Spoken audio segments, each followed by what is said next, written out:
Our first guest of the night is Braden Gall from Athlon Sports. He's the editor of Athlon Sports. Braden, thank you so much for taking some time out joining us tonight. Yeah, absolutely. Got a little baseball on the TV. I'm ready to go. We all sports buffs can find something to watch. Got to ask you real quick. I know you guys deal with football and more football and then basketball as well. But what about the World Cup in soccer? Since you're a sports buff, you been watching any of that? Well, I'm a soccer fan. I'm not going to lie, and obviously it's cool to see the world get together and kind of compete at something that's kind of unique in what it is. I thought it was, kind of a sloppy game on Sunday, but I'm glad it was decided for the penalty kicks. I think the penalty kicks can kind of take some of the excitement away from it. Some great goaltending, but hey, it's two of the best of the world going head to head. It was fun for me, so I had a good time.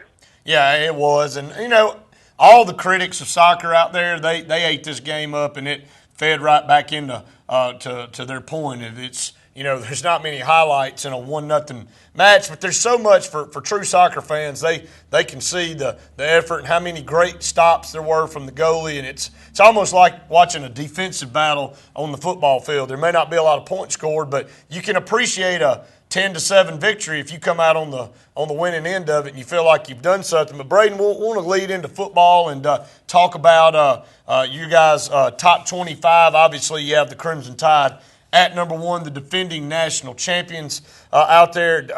I'll just go ahead and ask you right out of the gate, do you see anybody knocking them out of that position this year?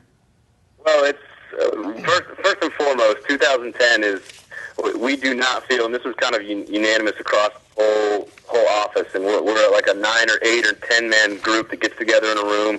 We come together, put our heads together, we throw staplers, we scream and yell at each other, and when we get done with it, we leave the room, we've got our rankings. So not everybody necessarily agrees with everything, but it's tough this year. I mean, there is no clear-cut, dominant number one kind of big dog on the block team, and obviously we feel that Alabama's in the best situation, the best position, but it is incredibly difficult to go undefeated in any conference in America. I don't care what league you play in.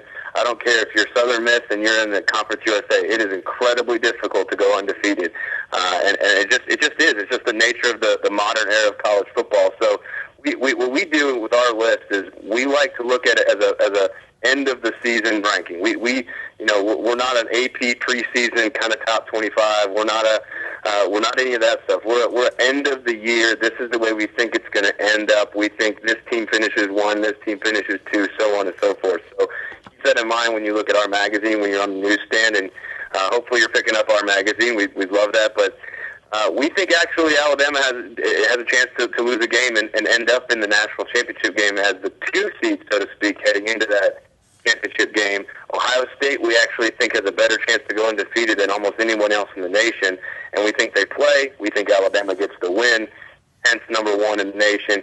I would not be shocked to see a team with 1 loss, and I'm not going to ever say 2 losses. I know it happened with LSU a couple of years ago, but I think it would be very shocking to see 2 undefeated teams playing in the national championship game this year. There's just too many good teams and not that great one right now. We got Braden Gall, the editor of Athlon Sports, on with us. And, Braden, you said Ohio State there at number 2. Why do you think, what are your feelings? Ohio State has been in the title game several different times in the last 5 years and haven't been able to pull off the win. Do you feel like it's a talent difference, a speed difference? We're down here in SEC country, so we have our own opinions on that. But how do you feel, and what do you feel about Ohio State this year? Well, I'm an SEC alum first and foremost. I got to put that out there.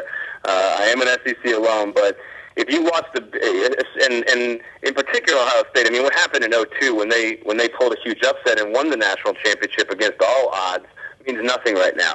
What happened against LSU when they were actually pretty close in the third quarter means nothing right now. What happens in Florida and the terrible defensive game plan that Jim Heacock had against that Gator offense, terrible. That means nothing right now. None of that means anything. And if you look at what happened last year in the bowl games with the Big Ten, they were actually very, very strong across the board. The defensive lines came to play.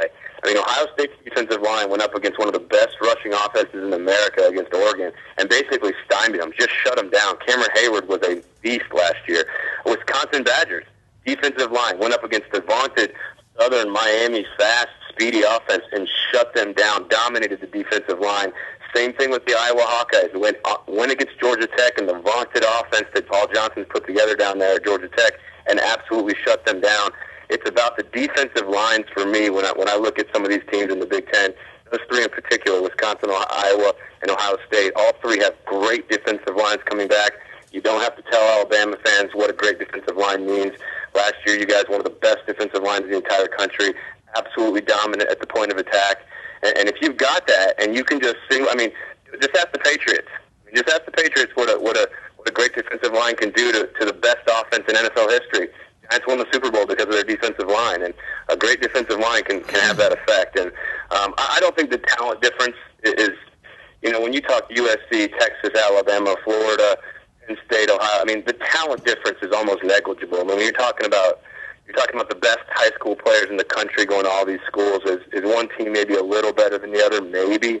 But at the end of the day, these teams are all about the same. Alabama's got a great football coach. They're going to have to replace some guys on defense, but the defensive line and the defensive front seven should be solid. And Ohio State's got that for sure. And the X factor is Terrell Pryor. If he's Vince Young, if he's that good, his career is almost mirrored Vince Young. If he's as good as Vince Young can be this year and has that breakout season, they're going to be incredibly dangerous to stop. But a lot of it hinges on his shoulders and his development. If he does not take that next step, 10-2, 11-1, and a bowl win, not out of the question. Maybe a Rose Bowl, but not national championship. It's got to be about number 2 up in Columbus.